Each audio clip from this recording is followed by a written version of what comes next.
அக்கினி குஞ்சொன்று கண்டேன். அதை அங்கொரு காட்டில் ஒரு பொந்திடை வைத்தேன். வெந்து தணிந்தது காடு.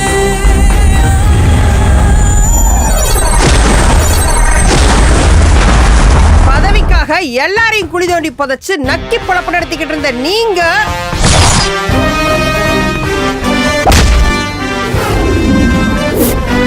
இங்க முடியாதுன்னு எதுவுமே இல்ல.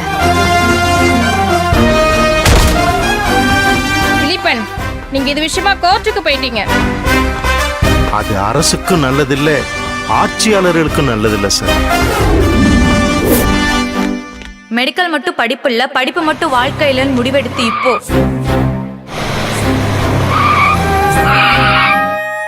இந்த தேசத்தை காப்பாத்த நாங்க எந்த எல்லைக்கும் போக தயார். உங்களால அது முடியாது தாரகன். அதிகாரத்துக்காக நாங்களும் போட்டி போடுவோம்.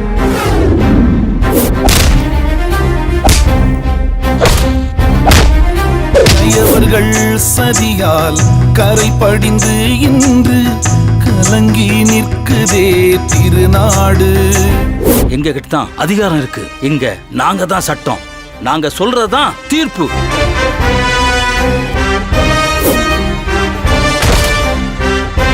மருத்துவ படிப்புக்கான இடங்கள் பல கோடிக்கு விற்பனையாகிற அளவுக்கு மருத்துவ கல்வி வியாபாரம் ஆயிடுச்சு. இந்த பதவிக்கு வர நீங்க செஞ்ச எல்லா துரோகத்திலையும் எங்களுக்கு பங்கு இருக்கும் போது நாங்க செய்யற ஊழலுக்கும் நீங்க கூட நிக்கணும் தலைவரே. நீட் தேர்வுக்கு எதிரான மசோதா எல்லாமே அரசினுடைய நிலைப்பாடு.